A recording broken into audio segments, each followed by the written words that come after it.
Bueno, buenos días. En este marco del 7º Congreso de Estado y Políticas Públicas de Flaxo Argentina, hoy nos convoca una mesa sobre refundación de sistemas de salud, las encrucijadas en la Argentina y América Latina. Me voy a presentar, quien les habla, y va a coordinar esta mesa, que tiene 4 panelistas, que luego los voy a ir presentando a medida que vayan exponiendo.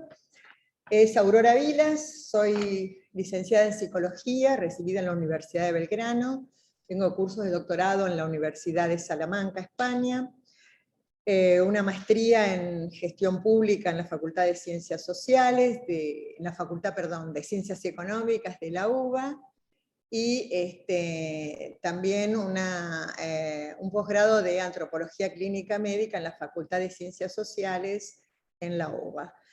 Actualmente soy directora de Médicos del Mundo en la Argentina y estoy trabajando en un equipo interdisciplinario de programas de atención a jóvenes con abuso y violencia familiar en la red comunitaria de Zona Sur de Florencio Varela, en la provincia de Buenos Aires, en los centros de comunidades de Monseñor Angeleri. Bueno, voy a tomar 2 o 3 minutos, digamos, para hacer una breve introducción antes de presentar a los panelistas.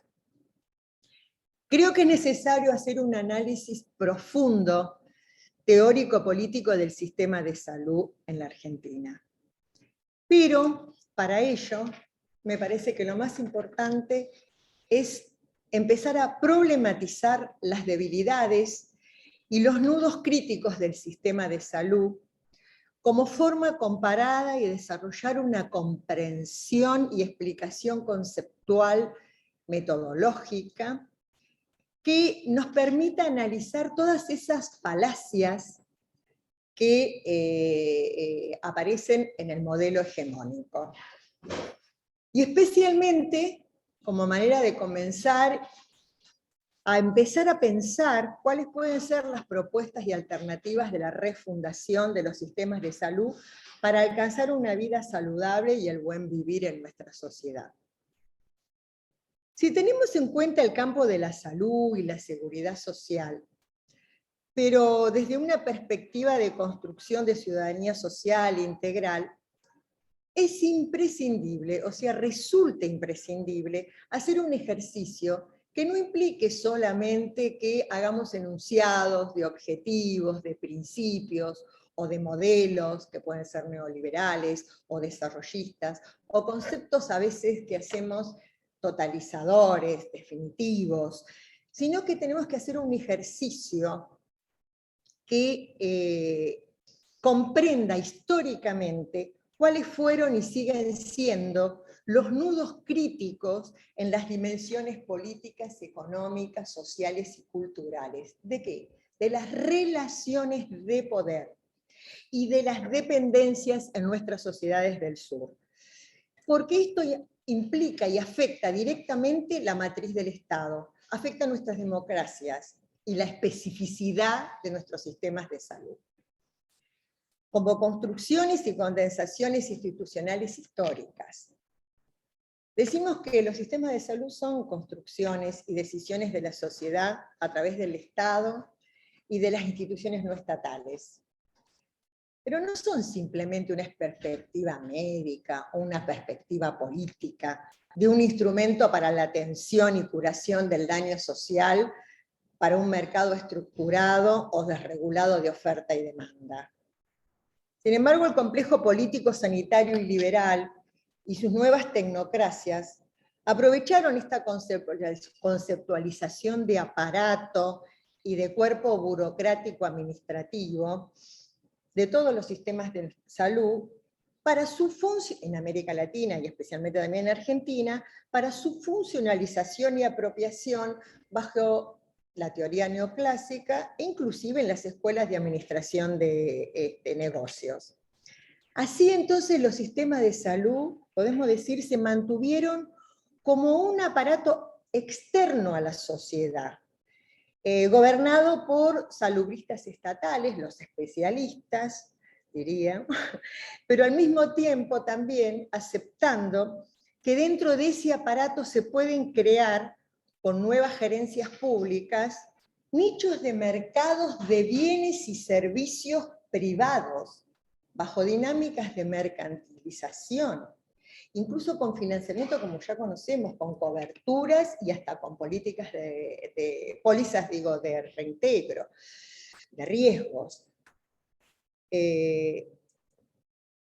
Pero para la teoría crítica, como diría, y lo va a exponer hoy en un ratito muy bien Gonzalo, que seguro lo va a desgranar, los sistemas de salud, en tanto instituciones colectivas, en su carácter de construcción histórica y temporal, significan la respuesta social, cultural y material que un Estado y sociedad dan a las necesidades, prioridades y demandas de la salud colectiva de un pueblo.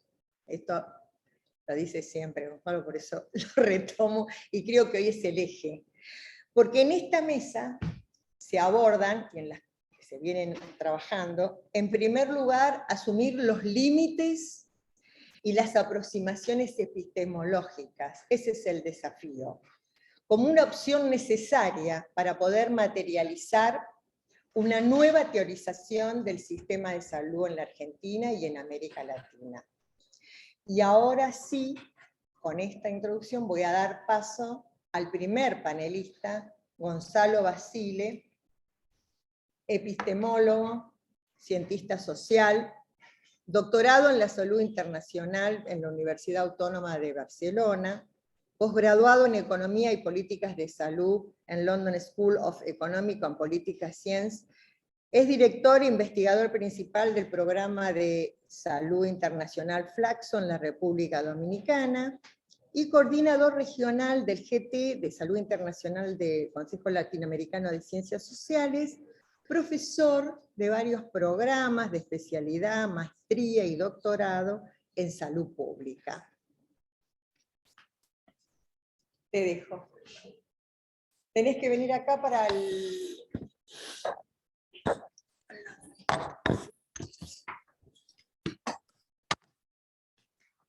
Estamos preguntando si el Zoom se está escuchando.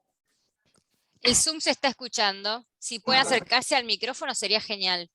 Sí. Gracias.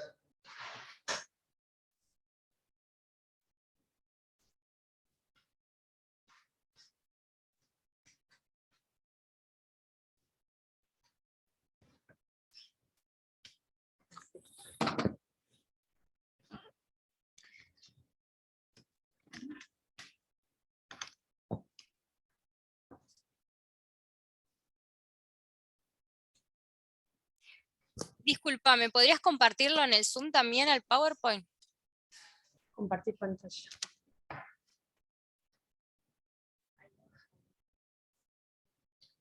¿Cuál era? Ese.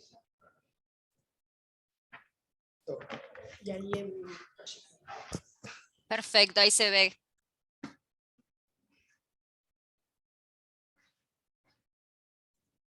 Listo, gracias. Bueno, buenos días a todos y todas. Rapidito, así vamos permitiendo a las y los que nos están escuchando en la transmisión y un poquito acá también en el aula. En principio agradecer obviamente al área de Estado y Políticas Públicas de Flaxo, Argentina, Gonzalo Basile quien les habla, bueno, también soy profesor de varios espacios de formación aquí en el área, digamos, entonces, bueno, un poco la idea era también traer el campo de la salud a la reflexión, ¿no?, del área de Estado y Políticas Públicas de Flaxo Argentina. Probablemente quizás el año que viene incluso estaremos como elaborando algún espacio también de formación de posgrado acá. Entonces, bueno, un placer estar un poco en el Congreso, en el 7º Congreso, y agradecer obviamente a las y los colegas que nos pueden estar escuchando, o que después se los daré, digamos, de poder haber elaborado estos espacios más de reflexión sobre política sanitaria, ¿no? Y muy rápidamente entonces dirigirnos a algo que ya Aurora creo que ya ha sido una introducción bastante clara y bastante rápida. Creo que son 15 minutos, así que vamos a hacerlo rápido. Sobre refundación de los sistemas de salud, ¿no? Entonces, muy rápidamente voy a tratar de como instalar o elaborar algunas cosas que estamos produciendo a nivel regional, digamos que se han ido problematizando y discutiendo más para Latinoamérica y el Caribe. no con la particularidad o singularidad de cada caso, es decir, Argentina tiene una serie de singularidades y particularidades que seguramente después irán saliendo en las presentaciones, pero sí me parece como interesante hacer como la problematización. Podríamos haber arrancado desde Argentina y pensado en lo general, bueno, arrancamos de lo general, para después ir al caso de Argentina, ¿no? Y rápidamente un poco, aclarando que epidemiólogo, no epistemólogo, porque si no me escucha o aventura, alguien me mata, digamos. Pero, no, sí, no hay problema. Entonces, rápidamente decir entonces que un poco estos son los 5 ejes que venimos como problematizando y trabajando y planteando en casi todas las últimas conferencias y presentaciones de refundación, donde centralmente, un poco, creo que los estoy tapando, no voy a correr. Si no les tapo la... Bueno, voy a hablar fuerte. No digo para no taparles aquí a las que están en la...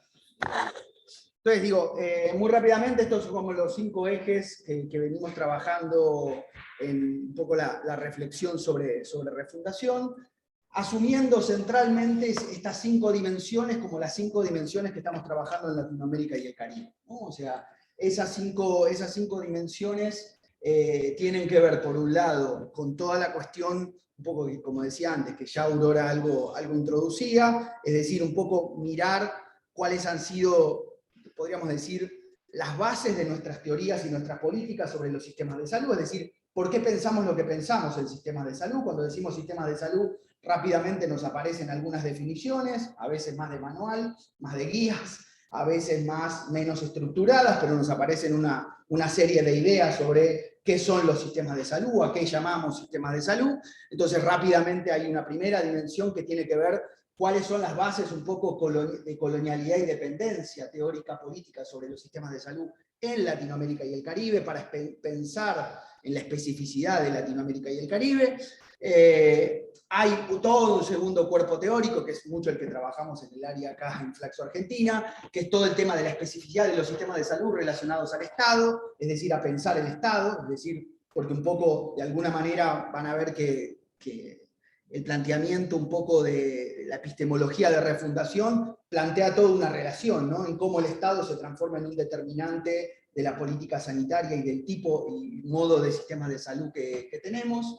Y, digamos, las últimas 2 dimensiones tienen que ver cómo repensar o replantear la cuestión social en el siglo XXI, digamos, centralmente a qué están respondiendo los sistemas sanitarios, es decir, a qué tienen que responder, cuáles son los problemas epidemiológicos, sociosanitarios, socioambientales, es decir, a la vieja cuestión social que nos planteaba el capitalismo del siglo XX, cuál es la cuestión social del siglo XXI, y ahí sí, un poco la dimensión que tiene que ver con el giro descolonial, ¿no? O sea, cómo dar un giro en nuestras epistemologías, en nuestros lentes, en cómo miramos los sistemas de salud y sobre todo cómo construimos otras dinámicas de construcción de teorías y políticas sobre los sistemas sanitarios en el siglo XXI. Esas son más o menos la estructura que tiene las dimensiones que estamos trabajando en sistemas de salud, ¿no?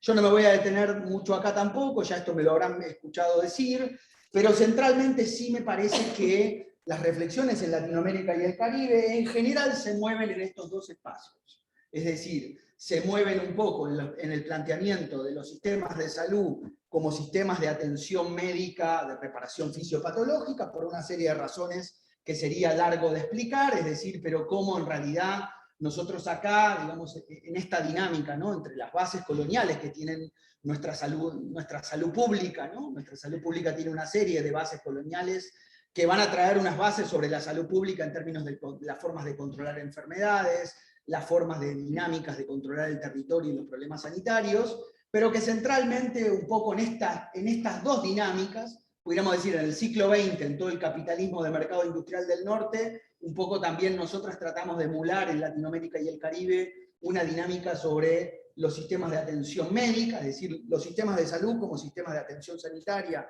o de atención médica, y un poco lo que ha pasado más recientemente, que tiene que ver a los sistemas de salud más como un mercado de coberturas, ¿no? Es decir, un mercado más regulado, menos regulado de coberturas. Entonces, en esa dinámica, de alguna manera, Latinoamérica se ha estado, de alguna manera, transitando todo este periodo, ¿no? O sea, y todo este proceso. Tampoco me voy a detener mucho en esto por una cuestión de tiempo y porque no tenemos tanto tiempo en los paneles, pero sí, digamos, de alguna manera mostrar cómo Latinoamérica y el Caribe viene de un acumulado, ¿no? De un acumulado no solamente de epistemologías, sino de teorías, un acumulado de, digamos, cambios institucionales y organizacionales que se han ido haciendo a lo largo de todo el siglo XX. Claro, esto lo podríamos retrotraer, siempre lo digo, porque nosotros algunos trabajamos hacia atrás también, pero, digamos, un poco mirar todo el siglo XX, el inicio del siglo XXI, y vamos a encontrar en realidad Latinoamérica sus bases, digamos, de producción teórica y de producción de políticas sanitarias sobre los sistemas de salud en todo el siglo XX, han tendido a moverse entre toda la dinámica que va a traer el panamericanismo en Latinoamérica y el Caribe, y sobre todo las geopolíticas más filantro-capitalistas de la Fundación Rockefeller. Saben que muchas de nuestras escuelas y ministerios de salud pública en gran medida fueron construidas sobre una base de necesidades de controlar algunas enfermedades en enclaves productivos y en extracción de materias primas. Esas son bases de muchas de nuestras escuelas de salud pública en Latinoamérica y el Caribe. Siempre lo ponemos en ejemplo la Escuela de Salud Pública Salvador Allende de Chile, que no le gusta mucho a Chile que lo digamos, pero digamos, centralmente esa escuela que se llama Salvador Allende, su principal placa en la entrada de la escuela es centralmente agradeciendo a la Fundación Rockefeller por la creación de la escuela, ¿no? Es decir, entonces, un poco es esta dinámica de la preocupación sobre el comercio, epidemias, el control de enfermedades. Claro, ya entrado el siglo XX, a eso, digamos, de alguna manera después va a aparecer toda la dinámica de la epistemología del desarrollo y del bienestar, que no voy a tener tiempo de hablar, pero sí importante plantear un poco cómo Latinoamérica en ese periodo, entre los 40 y los 60, va a terminar importando, ¿no? La creación o los seguros sociales del modelo más Bismarck clásico, que ya lo conocemos, pero me parece importante, y en el caso de Argentina también es importante ubicarlo, porque, digamos, las primeras misiones de la Organización Internacional del Trabajo, digamos, del modelo de seguridad, del seguro de la enfermedad alemán, las primeras misiones de la OIT verticales en Latinoamérica van a ser en Chile, en Colombia, en México, en Argentina, en Brasil, donde después se termina cristalizando como que entre los 40 y los 60 se crean casi 15 institutos de seguro social o de seguridad social. En Argentina eso no va a existir como institutos, en Argentina va a ser lo que nosotros llamamos las obras sociales, sindicales, pero que en realidad son seguros sociales, ¿no? Vinculando salud y protecciones sociales al empleo en relación de dependencia o al empleo formal, con una serie de hipótesis que traía el seguro de la enfermedad alemán. Esto siempre hay que decirlo. El seguro de la enfermedad alemán y de Bismarck, el nacimiento de lo que llamamos seguridad social, es un nacimiento profundamente conservador. Es decir, Bismarck lo que está resolviendo es unos problemas dentro de la revolución industrial y todas las dinámicas que está teniendo el capitalismo en sus transiciones, entre el capitalismo, podríamos decir, más colonial, feudal, al capitalismo más de mercado industrial, y Bismarck ahí crea ese seguro de la enfermedad que Latinoamérica va a importar y va a crear una gran cantidad de institutos de seguros sociales, de seguridad social, o en el caso de Argentina, de lo que denominamos obras sociales sindicales. Entre los 60 y los 80 también va a aparecer toda una serie de tesis sobre los programas verticales por enfermedad, se van a acrecentar la fragmentación de sistemas, todo el tema de atención primaria. Claro, y en los 80 y los 2000 va a aparecer las reformas más recientes, más las que denominamos como de neoliberalismo, de mercados de coberturas, con todas las dinámicas de primera y segunda reforma. Ahora bien, todas estas dinámicas, podríamos, digamos, lo que trato un poco de ubicar es cómo en realidad a lo largo de todo el siglo XX y el siglo XXI, Latinoamérica de alguna manera ha estado como en dos movimientos de colonialidad, digamos, ¿no? O en un movimiento de importar teorías y políticas, es decir, cómo importamos y hacemos una especie de copia y pega de teorías y políticas, en términos de los sistemas sanitarios, incluso en nuestras escuelas de salud pública, en nuestros espacios de formación, aún hoy seguimos dando como teorías el modelo anglosajón liberal, el modelo Bismarck del seguro de la enfermedad, el modelo Beveridge del National Health Service, digamos, como el modelo de seguridad social universal, es decir, todos los modelos eurocéntricos, que un poco acá arriba lo lo planteo, es decir, cómo hemos importado toda la matriz teórica de los modelos eurocentrados de seguridad social o de sistemas de salud. Centralmente, ahí hay una dependencia teórica, porque esos modelos, digamos, solo para decirlo tipo anuncio de publicitario, esos modelos en realidad fueron pensados, problematizados y creados para resolver problemas que tenía ese capitalismo en esas dinámicas del norte global o de las dinámicas de transición que estaba ese capitalismo y esas sociedades. Fueron modelos teóricos de literatura creados y pensados para resolver esos problemas. Siempre digo, bueno, vayan a leer mejor a Beveridge, porque Beveridge está resolviendo problemas que tiene la Inglaterra de posguerra, digamos, ¿no? Con la destrucción de todos los hospitales, con una serie de problemas, y lo que hace Beveridge es universalizar, ¿qué cosa? Atención médica de reparación fisiopatológica. Es decir, un poco de alguna manera lo que tratamos de cartografiar acá es cómo estas bases no son solo bases teóricas, sino que son bases de cambios institucionales, de cambios organizacionales, pero también de cambios en términos de nuestros lenguajes, de nuestras teorías, de nuestras formas de comprender el campo de los sistemas de salud. Bueno, y más reciente todo lo que tiene que ver con pluralismo estructurado y cobertura universal. Perdón, Sí. ¿por qué dice la atención médica, atención primaria de la salud, el mito? ¿Por qué sería el mito? Ahora, después por ahí en el debate lo hacemos, porque no voy a tener mucho tiempo para detenerme solo en eso, digamos. Entonces, centralmente un poco lo que les quería como plantear introductoriamente es cómo en realidad todas estas reformas, marcos teóricos que no son neutrales, no son una discusión académica, digamos, marcos teóricos que han ido plasmándose en cambios institucionales, en cambios organizacionales, en políticas, cómo todo eso ha generado lo que yo llamo como la sedimentación, es decir, un acumulado de reformas, un acumulado de teorías, un acumulado de lenguajes, de mandatos globales o regionales o nacionales, y ese acumulado lo que ha terminado haciendo es creando una especie de lo que llamamos como los sistemas Frankenstein, ¿no? O sea, nuestros sistemas de salud en realidad son una especie de capas genealógicas que se fueron acumulando, y esas capas fueron produciendo, ¿no? Un poquito de un brazo de Bismarck, un poco de asistencia pública para pobres, con toda la dinámica de expansión de cobertura para la respuesta a la pobreza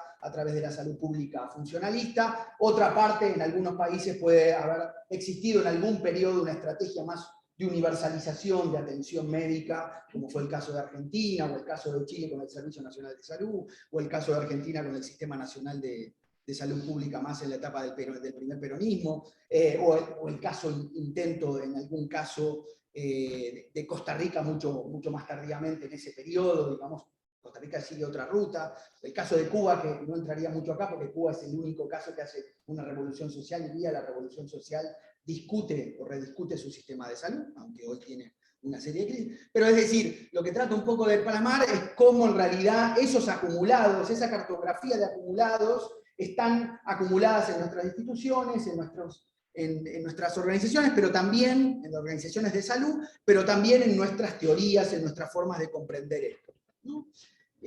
No me voy a detener mucho acá, pero estos son un poco los mandatos, qué lógicas y qué mandatos han tenido básicamente gran relevancia en las políticas sobre los sistemas de salud en el siglo XX y el siglo XXI, ¿no?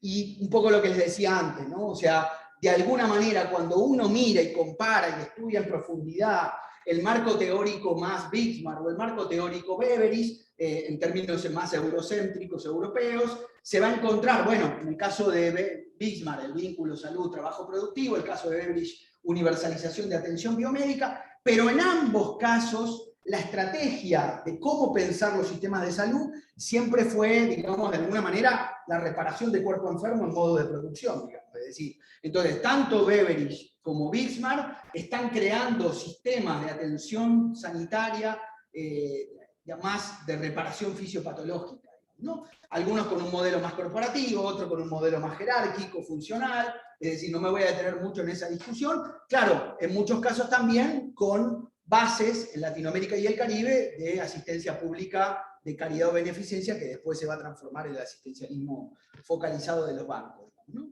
Y con las grandes reformas al Estado que también van a impactar en los sistemas de salud, ¿no? Ahora, solo me gustaría, por último, para actualizar un poco ese debate, es cómo en realidad la segunda reforma al Estado y a los sistemas de salud, la más reciente, va a crear, digamos, una articulación en toda Latinoamérica sobre las reformas a los sistemas de salud, con la base más en aseguramientos, que es lo que más recientemente vemos en la teoría del pluralismo estructurado, pero que también se asocia a toda una reforma de pensiones, que ya la conocimos en Argentina y se pudo revertir, en otros países de Latinoamérica todavía sigue bastante presente, y la reforma a las protecciones sociales, ¿no? Más focalizadas, o al puzzle de protecciones sociales.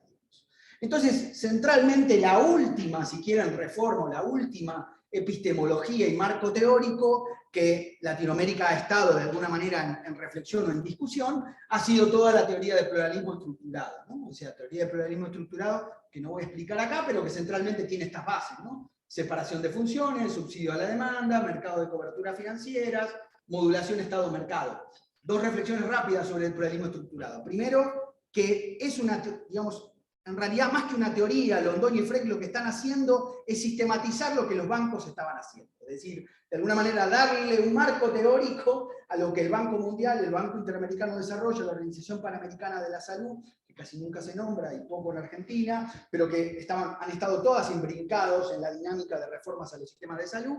De alguna manera lo que hacen Londoño y Freck es plantear cómo en la propia teoría de reformas a los sistemas de salud en el siglo XXI, esa reforma de pluralismo estructurado, en la propia reforma tiene que estructurar un mercado regulado de coberturas financieras. Y ese mercado regulado solo se puede hacer con la separación de funciones, por eso en el mismo periodo aparecen las funciones esenciales de la salud pública, esto ya algunas me lo han escuchado, pero centralmente no se pueden separar, digamos, entender la separación de funciones. La separación de funciones sería esto, ¿no? Esto que estaba mostrando acá. Es decir, la separación entre financiamiento, modulación, es decir, las reglas y regulaciones entre Estado y mercado, la articulación, quién articula el financiamiento y la rectoría y regulación con la prestación de servicios, esa articulación, en el caso del pluralismo, la hace el Estado asociado, modulado junto al mercado, digamos, ¿no? Lo que me parece interesante, entonces, separación de funciones, y todo el mercado de cobertura financiera, ¿no? Que en algunos países se produce por shock y en otros países se produce como la rana a fuego, ¿no? en agua fría, pero a fuego lento calentándola. Es decir, cuando uno mira más el caso de Argentina o el caso de Uruguay o algunos otros casos, va a ver que es mucho más lento ese proceso, digamos, ¿no? El caso de Colombia, el caso de Perú, el caso mismo el de México, que ahora se trata de revertir, el caso de República Dominicana, el caso de Chile con la dictadura, que es el primero que arma un sistema de aseguramiento y fragmenta su Servicio Nacional de Salud en una lógica de aseguramiento pública-privada, digamos, con las ISAPRES y el Fondo Nacional de Salud, el FONASA. En todas se va produciendo, digamos, algunos cambios en esta dinámica por shock y otros en dinámicas mucho más, digamos, progresivas, digamos. Solo para dar un dato en Argentina, ¿no? Argentina debe tener vigente más o menos unos 20 convenios del Banco Mundial en los últimos 20 años. ¿No? Y en cada convenio del banco, esto lo dicen algunas publicaciones nuestras, no lo voy a mostrar, uno pudiera encontrar cómo el banco va produciendo política sanitaria y va produciendo política de Estado. Es decir, la cobertura universal de salud que firma Macri en el 2016 es un acumulado de convenios. Es decir, no es que, digamos, Macri como expresión más liberal plasma, digamos, solo cobertura universal, sino que también hay un acumulado de cómo el banco va, de alguna manera, digamos, generando una especie de reforma de baja intensidad que no se ve, que no se percibe, pero que ahí mantiene, ¿no?, el programa de funciones esenciales de salud pública, mantiene todo el programa vigente, o mantenía el programa vigente de los seguros de salud provinciales, que siempre fue una apuesta del banco para Argentina, etcétera, etcétera, etcétera. Entonces, para ir terminando esta parte más de cartografía, creo que, y siempre vuelvo a invitar, a que es necesario estudiar mejor el pluralismo estructurado. Me parece que el pluralismo estructurado, nosotras y nosotros en el campo sanitario y de pensamiento más crítico latinoamericano en salud, criticamos al pluralismo estructurado con una especie de consignas. Y con unas consignas que incluso criticamos al pluralismo estructurado con consignas de la primera reforma, ¿no? Que vienen a privatizar todo, que las dinámicas es construir un mercado solamente de coberturas financieras privadas puramente, eso los bancos ya no lo dicen, porque entienden que no hay mercado para que haya un mercado de coberturas financieras puramente privado. Es decir, lo que hay que entender es que el pluralismo estructurado lo que vino a reformar es el modelo segmentado y el modelo de contrato público. Pero el modelo de contrato público y el modelo segmentado están adentro del pluralismo estructurado. Entonces, por eso, si no, uno no pudiera entender por qué hoy los bancos están planteando, esto es una sistematización de 15 convenios del Banco Mundial en toda Latinoamérica, los que están vigentes, ¿no? Acá está Argentina, pero también está Paraguay, está Chile, está República Dominicana, está Perú, está Colombia. Bueno, como ven, las 4 propuestas que hoy están, digamos, que podemos encontrar en distintos convenios son, por ejemplo, la que hoy tiene Chile, actualmente, no la histórica. Actualmente Chile se está moviendo en estas 2 dinámicas, o crear un fondo único unificado de salud, es decir, una especie de fondo de, digamos, ya lo habrán escuchado en Argentina, una especie de fondo que financie las contingencias y que redistribuya en esas contingencias el financiamiento por riesgos, manteniendo el sistema de aseguramiento, o transitar a un seguro único de salud, lo que llaman ellos, el viceministro de Salud de Chile, Cuadrado, lo llama un sistema universal de salud, pero en realidad es un seguro, digamos. Y yendo un poco al modelo de contrato público, pero complementado con coberturas financieras, esas 2 dinámicas, sobre todo esta es la que Chile está más produciendo actualmente. De hecho, la reforma chilena actual está en esta dinámica. Hay convenios como el de Paraguay, el de Argentina y otros que el banco plantea los sistemas integrados de salud, es decir, modificar cadenas de mando dentro de la rectoría y regulación sin tocar mucho el sistema, y hay otros convenios que simplemente mantienen la dinámica de mantener sistemas de mercado de coberturas financieras, pero que se los base en atención primaria. Van a ver que en la mayoría de los convenios, atención primaria de salud está en todos los convenios. Es decir, universalizar de alguna manera atención primaria. Esto es un poco toda la dinámica de salud, lo que se denomina salud universal, ¿no? Entonces, para terminar, refundación, epistemología de refundación, un poco lo que plantea como marco de problematización, como epistemología de la producción de conocimiento en el sur, en los sistemas de salud, es cómo salimos un poco de esta jaula de hierro, ¿no? O sea, cómo salimos de estas teorías y de estas políticas que nos han dejado como reproductores, y ahí, digamos, se proponen como 4 tránsitos, ¿no? O sea, un tránsito de, digamos, de cómo redefinir el para qué y el por qué de los sistemas de salud en el siglo XXI, el segundo tránsito en ese para qué y por qué, entender si los sistemas de salud son un aparato, ¿no? Como no solamente un Frankenstein curativo, asistencial, biomedicalizado, más mercantilizado o menos mercantilizado, sino cómo reconstruir sistemas sanitarios como redes de respuestas al proceso de salud, enfermedad, atención y cuidado de la determinación social. Y de alguna manera, el segundo movimiento, o sea, el segundo flujo que plantea refundación es cómo revisar esa epistemología, digamos. Es decir, cómo en realidad hay una necesidad de salir, digamos, de hacer un giro descolonial, es decir, cómo nos descolonizamos, cómo cambiar nuestras coordenadas de pensar y hacer sobre política sanitaria y sistemas de salud, abriendo toda una forma de giro decolonial que significa, de alguna manera, no solamente identificar de qué nos estamos descolonizando, o cuáles son las cartografías y las dependencias, no solo teóricas, sino institucionales y organizacionales, sino en segundo lugar, ese giro decolonial también plantea una autocrítica o una mirada crítica sobre el concepto y la categoría reforma. No la categoría reforma por retrotraernos a las viejas discusiones del siglo XX entre reforma o revolución, sino porque reforma, el concepto y la categoría reforma, ha quedado institucionalizado, ha quedado intrínsecamente vinculado a toda la matriz, o bien del desarrollismo en el siglo XX, o a toda la matriz de los bancos en el siglo XXI. Es decir, cuando en un auditorio de política sanitaria o de escuela de salud pública decimos reforma, rápidamente hay 20 que se están preguntando cuál reforma. La de los bancos, la de tal o cual actor, la de tal o cual, la de los... ¿Se entiende? O sea, un poco reforma también es, digamos, una categoría un poco obsoleta para poder rediscutir política sanitaria en Latinoamérica, por eso ahí hacemos toda una rediscusión de la dinámica esta, ¿no? Reforma regresiva, reforma lo que nosotros llamamos reforma del reformismo, es decir, cómo reformar la reforma, que es un poco la dinámica en la donde está metido Latinoamérica. Latinoamérica está muy en esta dinámica entre discutir las reformas regresivas, es decir, las reformas que destruyen cosas o que desmantelan cosas, o que fragilizan bienes públicos de algunas capacidades que teníamos, o reformas de las reformas, ¿no? O sea, que vienen a tratar de reformar o hacer algunos arreglos institucionales sin reemplazar estructuralmente o cambiar y ver cómo transformar eso, ¿no? Entonces, refundación parte de otro punto de partida, donde se planteó toda una epistemología de refundación, con 4 rupturas que no me voy a detener, epistémicas, de marco categorial, de geopolítica, sobre todo geopolítica por quién produce el conocimiento, y sobre todo pensando refundación de los sistemas de salud, más que como un enunciado, un resultado final, como la articulación de un proceso teórico, metodológico, práctico, de territorios y de políticas, es decir, donde podemos encontrar puntos de partida diferentes en la dinámica esa de refundación.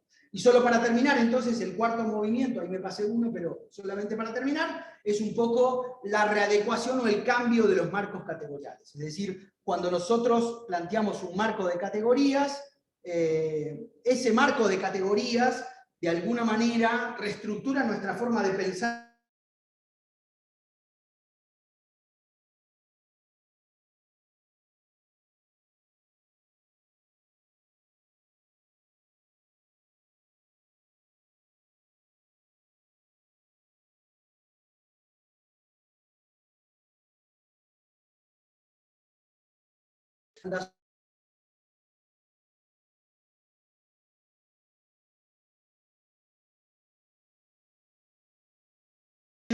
Por cambiar un marco de categorías que nos haga construir una estrategia diferente en los sistemas de salud, que es un poco lo que estamos trabajando actualmente, que es cómo construir teorías y políticas de sistemas universales interculturales de salud como una estrategia, es decir, como una estrategia, no como un resultado final, sino como una estrategia de dirección hacia, la producción de cuidado integral de la salud y la vida.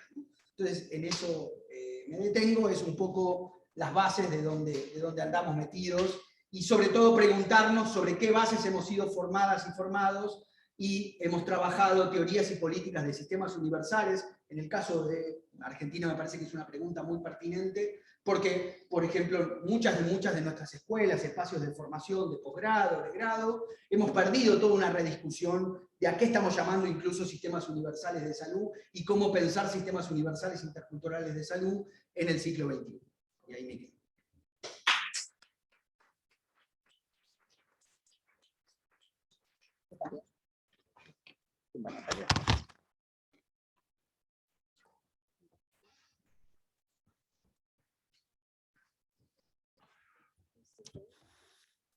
¿Ya está? Bueno, continuamos con María Natalia Echegoyenberry. Es magíster en Salud Pública de la Universidad de Buenos Aires, abogada de la Universidad Nacional del Litoral, psicóloga de la Universidad de Palermo, candidata a doctora en Ciencias Sociales de la UBA, investigadora asociada al Grupo de Trabajo de Salud Internacional de Claxon, es coordinadora académica de la Maestría en Gestión de Servicios y Sistema de Salud en la Universidad Nacional de Rosario, docente e investigadora en CI en la Universidad Nacional de Rosario y en ISALU, y también integrante de la Asociación Civil por la Igualdad y la Justicia, SIC Argentina. Bien, te dejo todo tuyo. Bueno, muchísimas gracias por la presentación, gracias también a Flaxo Argentina por la invitación y a los compañeros de panel y compañeras. Bueno, hablar después de Gonzalo también es difícil, pero bueno.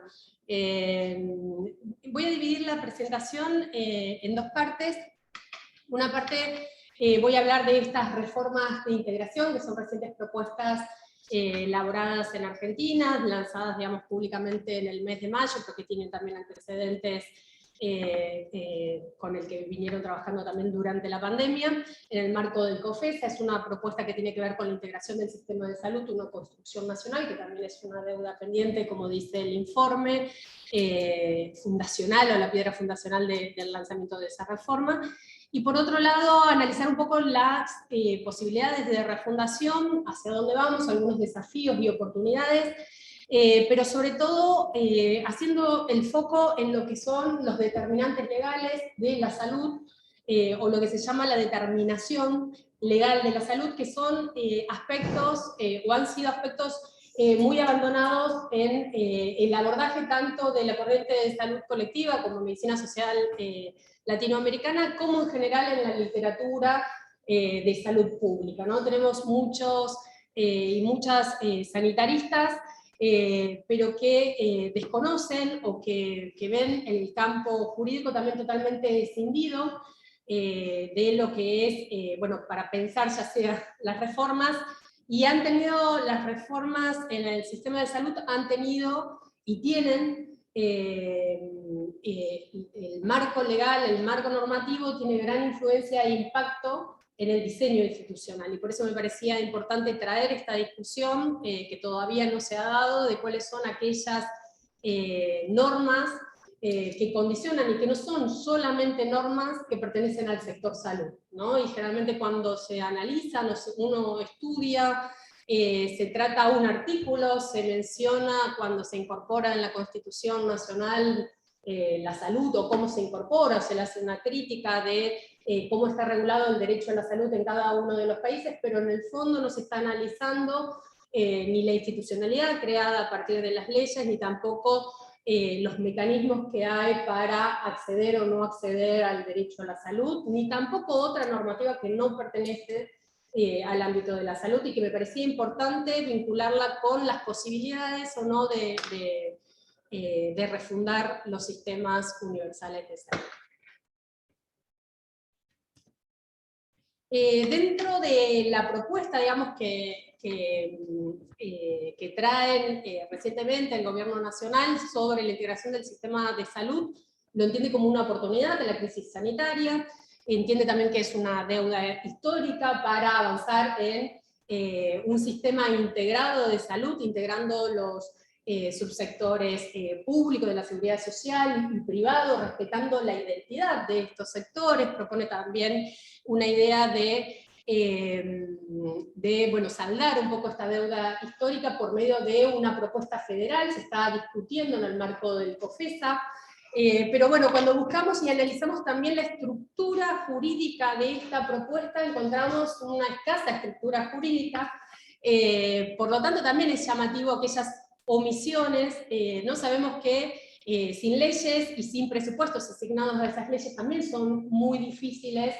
Si bien es necesario llegar a un consenso federal sobre cómo tiene que ser la propuesta de integración de los sistemas de salud, también somos conscientes que sin un marco jurídico que le dé sustento a esa reforma, difícilmente se puede implementar, ¿no? Y después también, a pesar de tener leyes, sabemos que esas leyes tienen siempre mecanismos que las hace cada vez más ineficientes, ¿no? Por ejemplo, no nombrar la autoridad de aplicación, o que la autoridad de aplicación esté justamente sea quien no tenga una rectoría real sobre la situación, o que no sea declarada de interés público, que no se aplique en todas las jurisdicciones de la misma manera, o que no tenga presupuesto asignado, ni ningún mecanismo específico, ni porcentaje del presupuesto para dar cumplimiento a esas leyes. Casualmente, casi todas las leyes vinculadas a pueblos indígenas, vinculadas a género, no tienen autoridad de aplicación, o si la tienen, falta y no tienen presupuesto asignado, no tienen mecanismos para hacerla efectiva dentro de las mismas leyes, ¿no? Y ellos tienen un problema de diseño desde que nacen esas leyes. Así que bueno, si bien es interesante cómo se propone también fortalecer el Ministerio de Salud como órgano rector, ¿no? Esto que las reformas neoliberales habían debilitado, la figura del Ministerio de Salud cobró protagonismo claramente también durante la pandemia. Un aspecto que me parece muy relevante es que se propone abordar el problema de la judicialización de la salud. Se ha incrementado cada vez más reclamos, sobre todo en materia de salud mental, en materia de discapacidad, y se judicializan los derechos, y ahí sabemos que también la judicialización de los derechos no es el buen camino para la accesibilidad a los derechos, ¿no? Y se da esto que después más adelante voy a hablar de lo que se llama como una paradoja normativa, donde hay cada vez una ampliación normativa cada vez más grande, que coincide justamente con la reforma de los 90, en casi toda Latinoamérica también tuvimos reformas en las constitucionales, procesos de reforma constitucional, donde el derecho a la salud, inclusive en algunos países de Latinoamérica, alcanzó la categoría, después podemos analizar también, abrir otro paréntesis para decir cómo estuvo regulado, si fue suficiente o no, por ejemplo en Argentina, pero en casi todos los países de Latinoamérica, a la par en que se estaban destruyendo los sistemas de salud con reformas neoliberales y con reformas en el sector salud, educación, trabajo, teníamos una ampliación de normas progresistas, entre eso el derecho a la salud con jerarquía constitucional.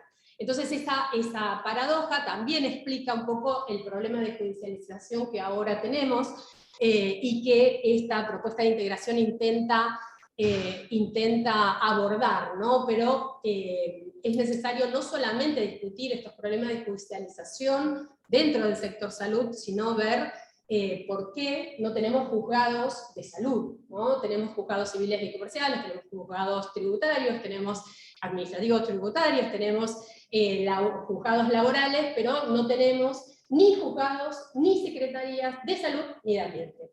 Entonces eso también nos marca un poco qué mecanismos también tenemos para ser efectivos, cuál es la formación de los juristas en salud colectiva, porque también vemos también una judicialización excesiva para hacer valer un derecho humano fundamental, pero que también termina desfinanciando porque se reclaman medicamentos de alto costo, porque también se reclaman ciertos tipos de tecnologías que posiblemente no están todavía aprobadas en el país. Pero o sea, también este problema de judicialización ya es el problema de la enfermedad, digamos, cuando llegamos a tribunales es cuando estamos llegando tarde, ¿no? Tenemos que llegar también un poco antes para ver qué es lo que pasa ahí. Bueno, propone la estrategia de APS, pero bueno, sabemos también que APS, como mencionaba Testa, cuando no hay un sistema regionalizado, cuando no hay sistema de referencia y contrarreferencia, cuando se presenta, digamos, como una respuesta pobre para las personas empobrecidas, estamos hablando más de atención primitiva de la salud que una atención primaria de la salud, ¿no? Busca esta reforma fortalecer las redes de salud, consensuar también estándares de calidad dentro de las jurisdicciones nacionales, porque lo cierto es que sabemos, tanto en accesibilidad, en calidad, en disponibilidad, que depende de nuestra inscripción territorial, de género, de clase social, para saber a qué tipo de salud vamos a poder acceder, ¿no? Y en esta propuesta de reforma básicamente cobra centralidad lo que es el COFESA, ¿no? Vamos a ver que se basa en estos 7 ejes estratégicos, cada uno de estos podemos leer, digamos, cuál es la propuesta. Sería interesante también la normatización de estas propuestas, mucho de esto se discute en el COFESA, y es a través de cartas de intención, ¿no? Que está bien generar consensos a nivel provincial, pero necesitamos la institucionalización también de estas políticas si son buenas políticas. Vamos a ver que estos son los 7 ejes de gobernanza y articulación federal, un nuevo modelo de atención, y básicamente trabaja mucho sobre ese nuevo modelo de atención, no tanto sobre lo que es gestión y financiamiento, recursos humanos en salud, planteando plan de carrera, incentivos para la redistribución también de los recursos humanos, planes de capacitación, pero bueno, también ahí está el gran desafío para el Estado de pensar cómo vamos a formar, y algunos aspectos que siempre comenta, cómo estamos formando a los profesionales, tanto de salud como a juristas que van a decidir sobre las situaciones de salud, ¿no? Porque hemos tenido fallos durante la pandemia, fallos contradictorios en distintos municipios de una misma provincia, hemos tenido fallos contradictorios entre nación y provincia, y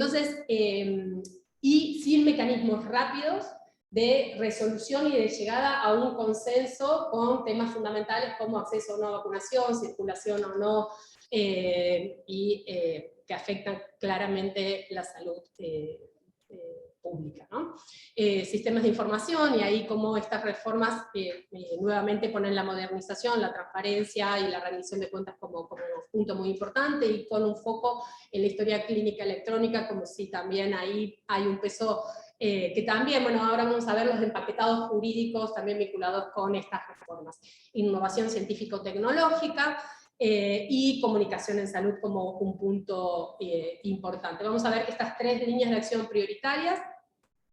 Básicamente hablan de la armonización prestacional, la armonización del financiamiento y la armonización de la gestión, pero claramente con este mensaje de garantizar la integración, pero sin perder la identidad de los subsectores, ¿no? Creo que es como un mensaje claro para el sector privado, para la seguridad social, de que no vamos a estar afectando demasiado a ninguno de los subsectores. Y por otro lado, tenemos un punto como estas reformas de las que menciona también Gonzalo, que son como reformas silenciosas que se van dentro de lo que consideramos el subsector público. ¿Qué queda de público dentro del subsector público, ¿no? Cuando tenemos todos los hospitales con todas las funciones esenciales dentro del hospital, salvo lo que es hasta ahora recursos humanos, pero seguridad, lavandería, estudios importantes dentro de los hospitales públicos están privatizados, residuos peligrosos,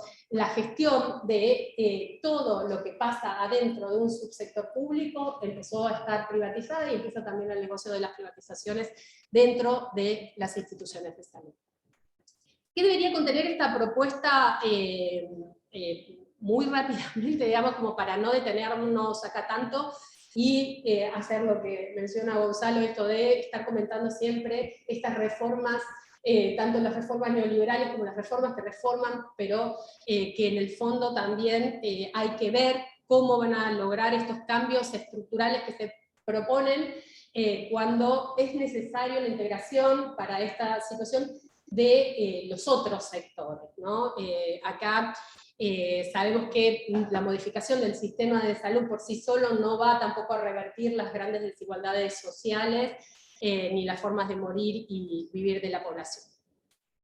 ¿Qué tiene que tener? Bueno, un marco conceptual claro de qué es integración, el porqué y el para qué de esta integración del sistema, que en la propuesta no está, eso sería perfectible. Estos riesgos también de la integración de los sistemas de salud, o de los 24 sistemas de salud por lo menos que tenemos en cada una de las jurisdicciones, con estas graves asimetrías, digamos, también a nivel subnacional.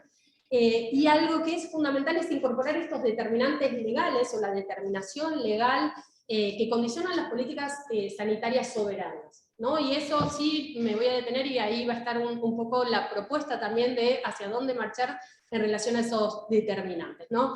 Sí o sí incluir también la participación social en el ciclo de elaboración de las políticas públicas, que es algo que siempre se habla de participación. Estamos ahora también con tecnología de la comunicación e información para relevar opiniones, notas, pero realmente que se incorporen los distintos pueblos de Argentina en la elaboración de políticas públicas, en la noción de qué salud y cómo deberían organizarse esos sistemas, cómo deberían legitimarse también estas otras formas de autocuidado comunitario.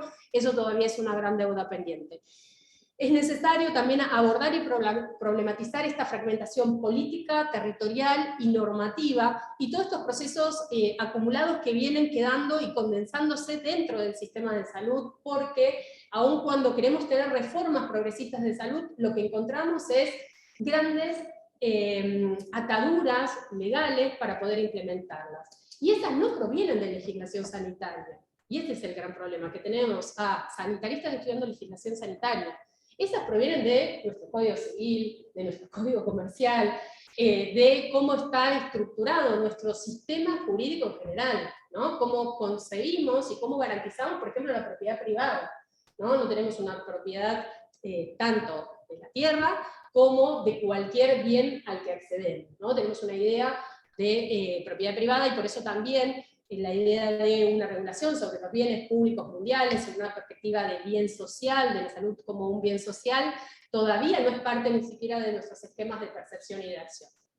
Así que contener claramente, digamos, también esta enunciación de principios y perspectivas, tener una perspectiva de interculturalidad para poder integrar también estas otras formas de atención y cuidado que siempre son subestimadas, por un modelo médico hegemónico, pero también por pacientes hegemónicos, que van colonizando también las formas de atención, ¿no? Entonces, esta reforma de integración tendría que tener una clara propuesta sobre sustentabilidad social y ambiental, como ejes transversales también de una política pública progresista, ¿no? ¿Qué estamos haciendo con los modelos de desarrollo y los modelos de mal desarrollo, como dicen Martínez Pampa o Merlinski, que generan tantas enfermedades, tantas formas de morir diferenciales, donde generan zonas de sacrificio, donde hay vulneración absolutamente de todos los derechos económicos, sociales, culturales y ambientales de toda la ciudadanía?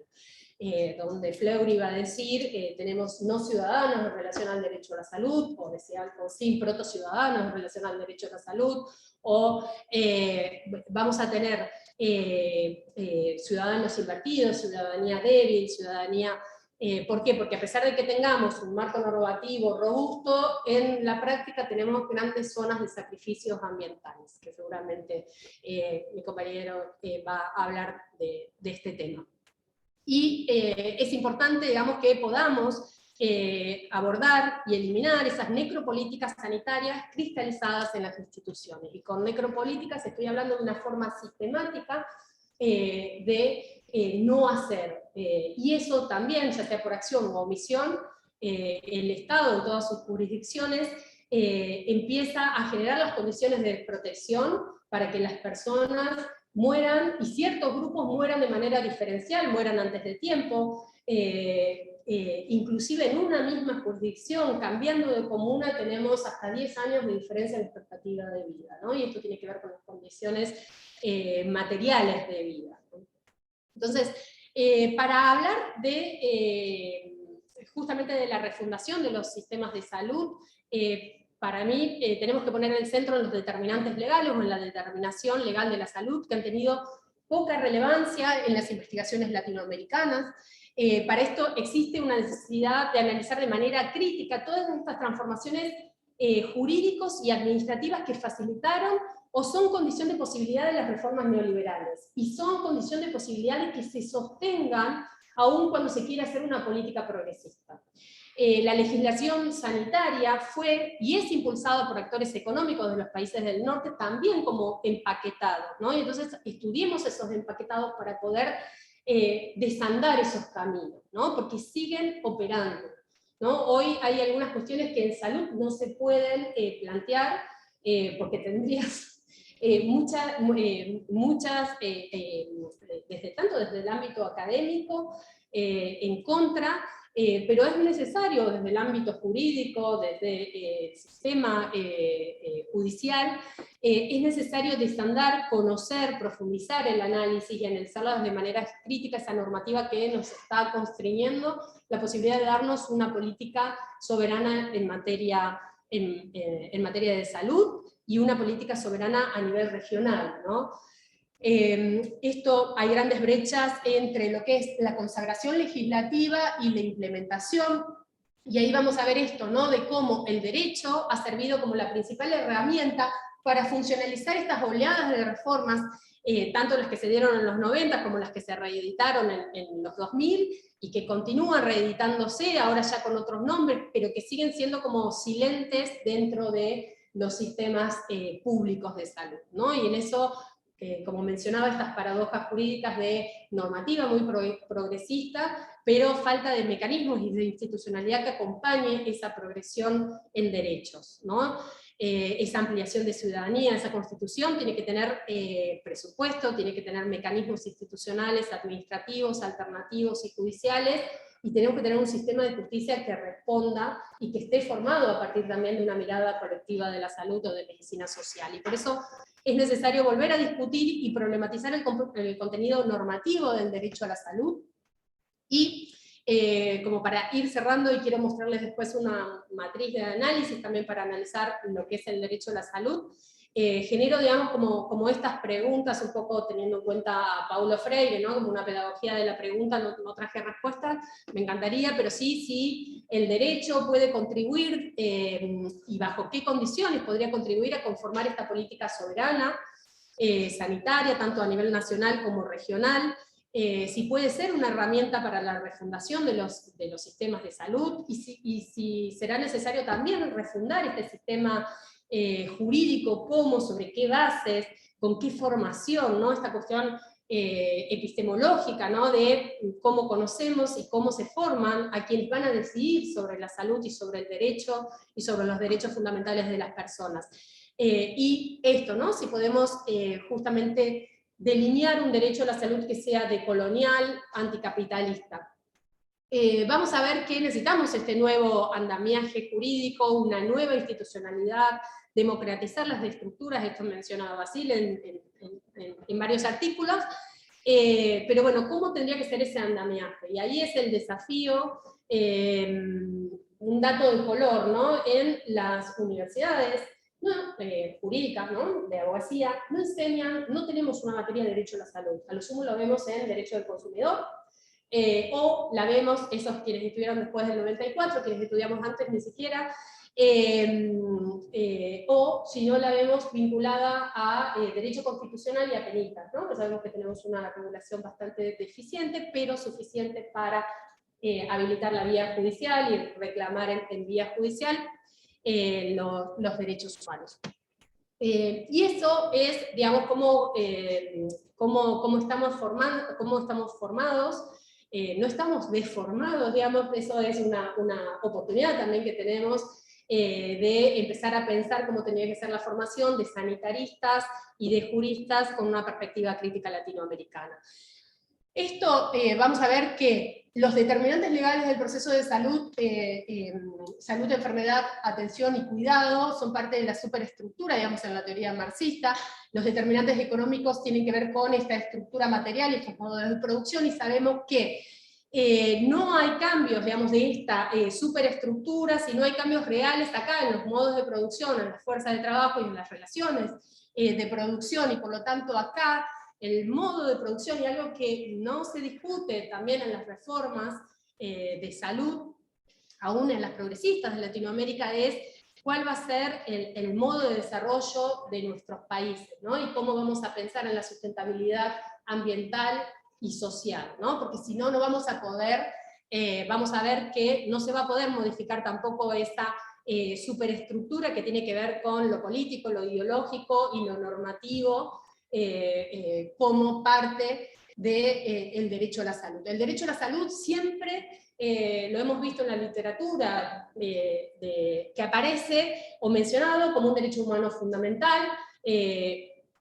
A lo sumo se habla de con qué jerarquía se regula el derecho a la salud, si está reconocido o no en los tratados internacionales, pero en muchos congresos hemos también como repetido, casi como un significante vacío, el derecho a la salud es un derecho humano fundamental, y sabemos que si ese derecho a la salud no tiene presupuesto por detrás, no tiene tantos condicionantes que provienen, por ejemplo, del derecho administrativo internacional, y no tenemos formados juristas que aborden derecho administrativo internacional en Argentina, o en Latinoamérica también me atrevo a decir, sí, personas que estudian los procesos de integración regional, pero que no tienen quizás la perspectiva de salud colectiva. Entonces ahí tenemos que unir estos campos, hacer un esfuerzo académico, interdisciplinario, regional, muy importante para poder analizar un poquito más en profundidad también esta normativa que configura el sistema de salud, que configura los subsectores, que ahí tenemos mucho para desandar, ¿no?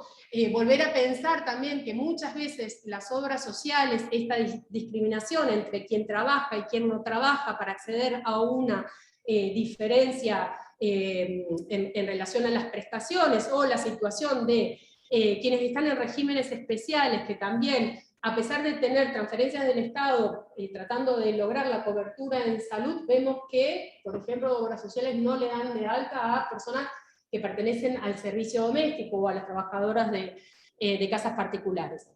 Entonces, y eso es importante también, como desandar cuáles son el andamiaje que configura el sistema de salud. Y también cambios de paradigmas Tenemos normativa también, 90, 2000, que han implicado grandes cambios en los paradigmas, tanto en los modelos de atención, como en el modelo de financiamiento, como en el modelo de gestión, algunos regresivos y otros progresivos. Hay cambios de paradigmas importantes en la normativa de Argentina, por ejemplo, vinculado al abordaje de VIH-Sida, tuberculosis, en relación a todos estos cambios de paradigmas, por ejemplo, vinculado también a la ley de identidad de género, pero también tenemos grandes judicialización y grandes estigmatizaciones y discriminaciones por parte de las obras sociales y de las prepagas en relación a estos colectivos cuando tienen que acceder a cualquier tratamiento en el marco de una ley, ¿no? Inclusive he llegado a responder contra las obras sociales o prepagas que la identidad de género la han considerado una patología preexistente, ¿no? Y eso lo tengo escrito por grandes prepagas del país. Y entonces, ese tipo de... hay que estar atento a cómo se implementan estas normativas para que sean efectivas. Problemáticas específicas, aquellas leyes, nosotros tenemos muchas leyes que implican acciones afirmativas en relación a los grupos vulnerabilizados, y estas leyes afirmativas son importantes porque permiten revertir algunas de las barreras que enfrentan los grupos vulnerabilizados en el acceso a la justicia y en el acceso a derechos. Y vamos a ver también esta normativa sectorial, que es donde nos tenemos que meter en profundidad para analizar qué pasa con las tecnologías, con los recursos críticos, con las fuerzas de trabajo, con las acreditaciones de los hospitales. ¿Qué pasa con esta normativa vinculada a tecnología? Que quería traerle un caso también reciente, de cómo van quedando las... Sí, no voy a llegar a ese ejemplo, sí, pero sí con esto ya termino. La normativa de salud la tenemos que también ir a buscar en otras leyes, en otros sectores, en otros organismos, qué está pasando en migraciones, qué está pasando en educación, trabajo, justicia, qué mecanismos de acceso a la justicia se garantizan efectivamente a los grupos vulnerabilizados y a la población en general, y en los mecanismos también de transparencia, de rendición de cuentas que tiene el Estado para esto. Y pensar esta dimensión tanto colectiva como individual del derecho a la salud, que es necesario repensarlo.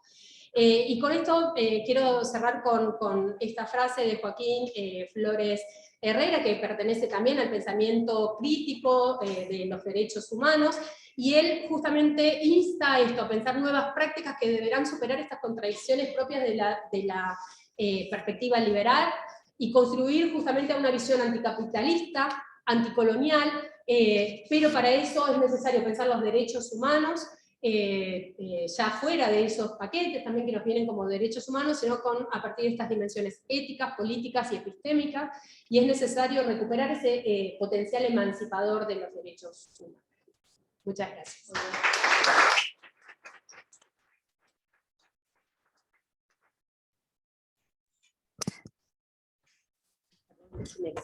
Aprovecho para recordar que 13:30 termina la reunión. Vamos.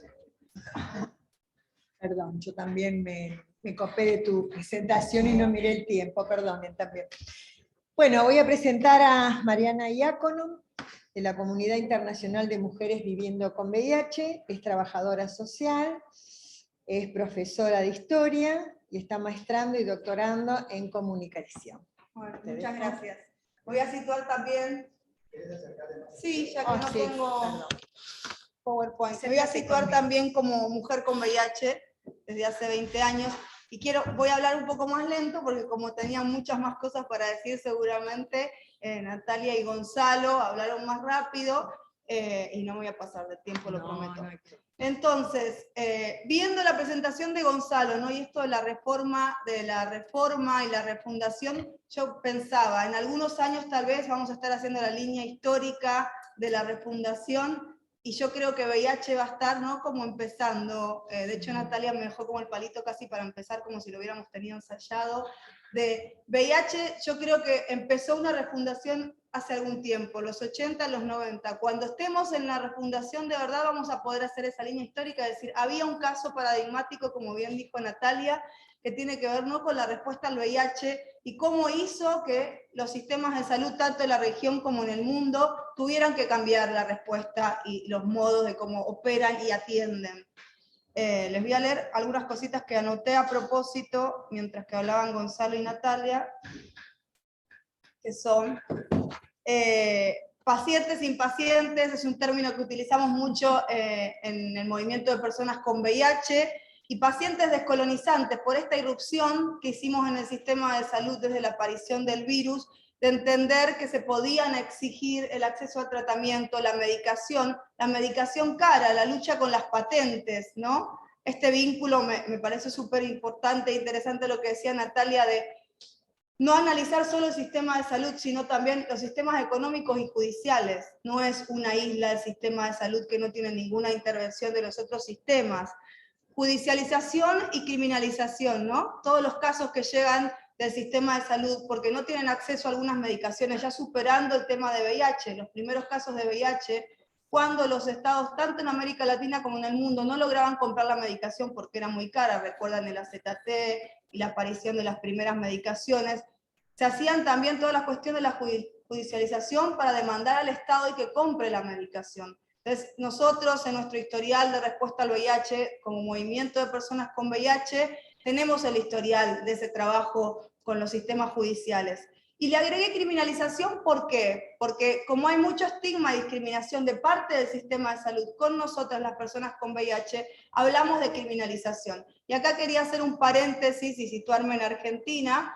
Hace un mes y medio, casi 2, en Argentina, una mujer con VIH decidió que quería amamantar. Hay una recomendación de que no se puede amamantar, una recomendación extraña de la OMS, porque en algunos casos, según la recomendación del indetectable intransmisible, que al tener poca carga viral casi nula es indetectable, no hay transmisión de VIH, pero no hay recomendación con la lactancia. Una mujer que buscó toda la información decidió amamantar en San Luis, tenía un equipo médico que acompañaba, sin embargo, la clínica que no quería autorizar a la lactancia judicializó el caso. Entonces ahí nosotros hablamos de criminalización más que judicialización, porque por querer acceder a un derecho reproductivo donde hay evidencia, muchas veces algunas personas que trabajan en OMS dicen que no hay evidencia, otras dicen que sí.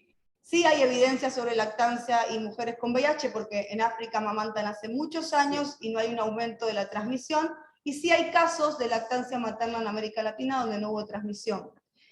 El cambio de paradigma también, escribí sobre lo que hablaban, el cambio de paradigma, esto de reforma en reforma, tal vez algunos movimientos transitamos, ¿no?, la refundación, con esto de pensar el sistema de salud de otra manera, poder hacer estudios. La Comunidad Internacional de Mujeres con VIH, junto con la Red Mundial de Personas con VIH, hacen un estudio que se llama Estudio Index, es el índice de estigma y discriminación, que se hace en más de 80 países en todo el mundo, y va midiendo el estigma y discriminación que vivimos las personas con VIH. Y hay un eje súper fuerte del sistema de salud. ¿Y qué pasa con esos sistemas de salud expulsivos? Entonces ahí hay como un cambio de paradigma, ¿no?, del lugar, del territorio, de lo que hacemos las personas con VIH para cambiar esos modelos, tanto el filantrópico como de la reforma en reforma, o ver cómo nos ven desde los modelos de salud neoliberales, de solo darnos la medicación, que tengamos los estudios para hacernos los seguimientos y que haya preservativos. Y acá voy a ir a un punto que siempre pobre ONU-SIDA critico, que es en un reporte de ONU-SIDA Latina, que es el programa conjunto de la ONU que atiende al VIH-SIDA, menciona que el 90% de la respuesta al VIH en América Latina está cubierto. Pero ese 90%, nosotras las personas con VIH decimos, ¿qué cubre, no, el 90%? Porque siempre estamos en una demanda constante que no cesa. Cubre la medicación, cubre los reactivos para hacer los estudios de seguimiento, que son 2 centrales, CD4 y carga viral, y cubre la compra de preservativos. Ahí queda un montón afuera, ¿no? Quedan las necesidades sociales, las necesidades sentidas, quedan los determinantes sociales afuera, queda lo cultural, o sea, ¿se resuelve la respuesta al VIH con comprar medicación, comprar preservativos y comprar reactivos? No. Porque de ese 90% no hay ningún indicador que nos diga cuánto gastan en campañas de prevención, cuánto gastan los ministerios de salud en campañas para sostener la adherencia al tratamiento, y cuánto de ese recurso está contabilizado no en protección social, en pensiones.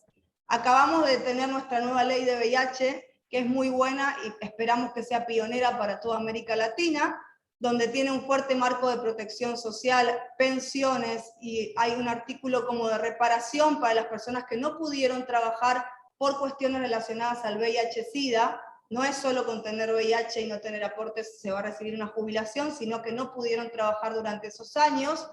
Entonces, ese marco nuevo normativo va a poder dar, esperamos, eso deseamos, a la región, otra mirada, ¿no?, sobre el VIH. Teníamos unas leyes que solo se ocupaban de asegurar el acceso al tratamiento, de asegurar la compra de condones y algo súper biomedicalizado, pero ahora estamos en otro momento, ¿no?, donde necesitamos una ley en un marco de enfoque de derechos, en un marco de enfoque de géneros, donde se pueda ver otras cosas. Desde ICW logramos poner varios artículos de mujeres, estamos muy orgullosas de uno en particular que tiene que ver con el acceso a la leche de fórmula, que lo pudimos ver en el marco de la pandemia. Digo, estuvo tan crudo y fuerte el tema de lo económico en la pandemia, la leche de fórmula tiene un precio mucho más alto que la leche común, donde también nuestros sistemas de salud que sí dan leche de fórmula, porque por ley lo tienen que dar, estaban colapsados y las mujeres con VIH no llegaban a tener ese acceso a fórmula.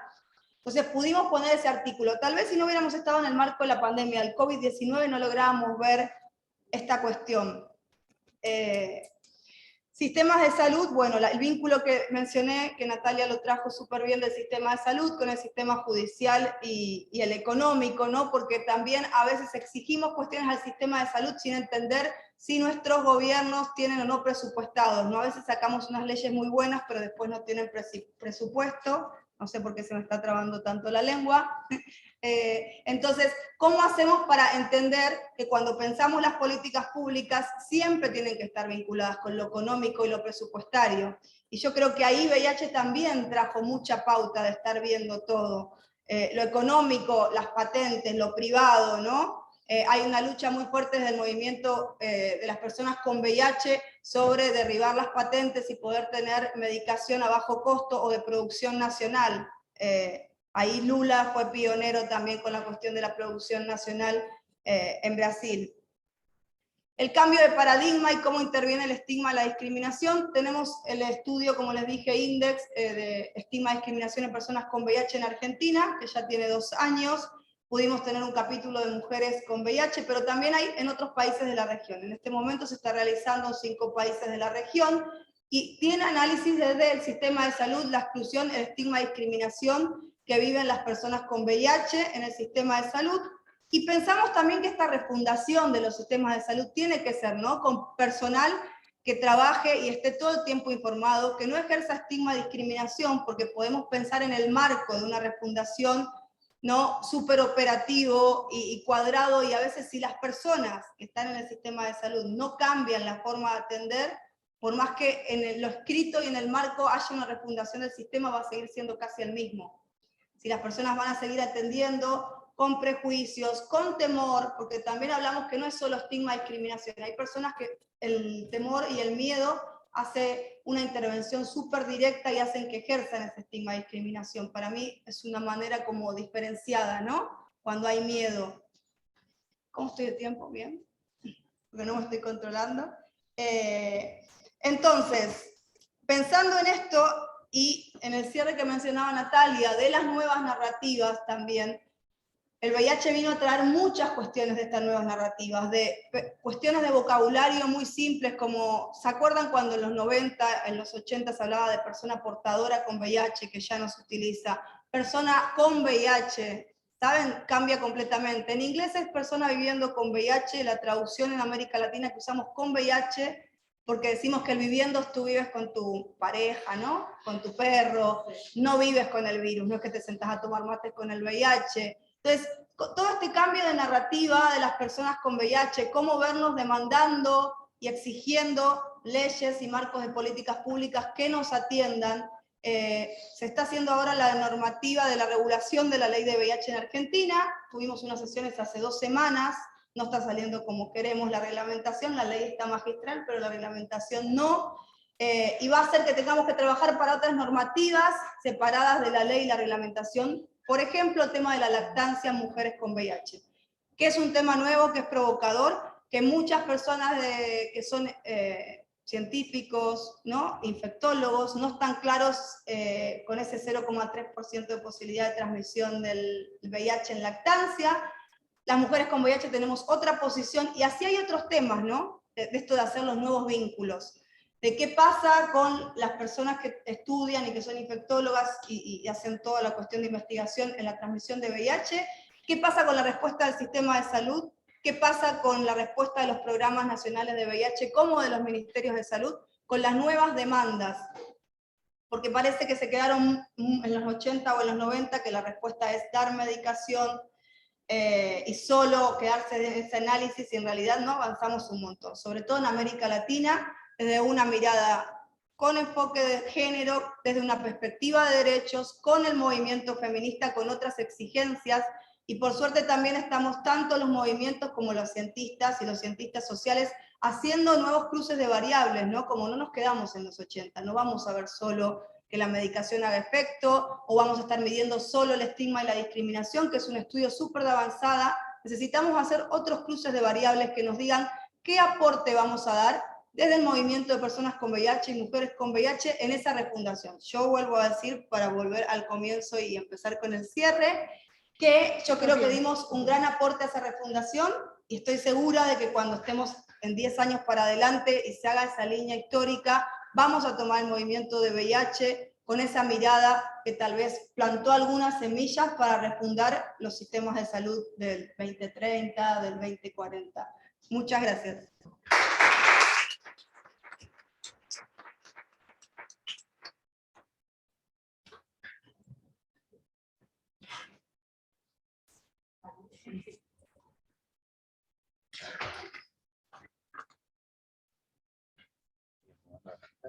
Bueno, vamos a continuar ahora con el doctor Gabriel Keppel, docente, investigador del Instituto Socioambiental de la Universidad Nacional de Rosario, Argentina, y es investigador asociado al Grupo de Trabajo de Salud Internacional y Soberanía Sanitaria de Claxo. Muchas gracias, Aurora. Muchas gracias por la invitación y por participar de este encuentro. Voy a estar presentando desde el campo de la salud socioambiental algunos desafíos y amenazas que estamos enfrentando en América Latina y el Caribe, y que van a configurar, o que están configurando los territorios sobre los que estamos pensando esta refundación, que es tan necesaria y urgente. En ese sentido, nosotros desde el campo de la salud socioambiental trabajamos con aportes de distintos campos para el acompañamiento de comunidades que se encuentran en situaciones de conflictos socioambientales. Esos campos son la salud colectiva, por los procesos de determinación socio-histórico-territoriales, la ecología política y el pensamiento ambiental latinoamericano, que nos permiten hacer una lectura de lo que ocurre en esos territorios desde las relaciones de poder que allí se tejen, comprender la dimensión geopolítica que tienen los conflictos socioambientales en nuestro continente, y comprender esta crisis ambiental que estamos transitando como la expresión de una crisis civilizatoria. Y, por supuesto, dentro de esos campos también los de los ecofeminismos y los feminismos decoloniales, que nos permiten hacer una lectura nueva de cómo se vinculan nuestras formas de ser en el mundo, nuestros cuerpos, con los territorios que habitamos. En ese sentido, esto es una gráfica de una síntesis, un curso que realizamos con participantes de toda América Latina y el Caribe, donde investigaron y expusieron cuáles eran las consecuencias que vivían en sus territorios a partir de las distintas formas de extractivismo que allí estaban desarrollándose. No pretende ser una enumeración exhaustiva de los conflictos que vivimos en nuestro continente, pero a modo ilustrativo sirve bastante bien.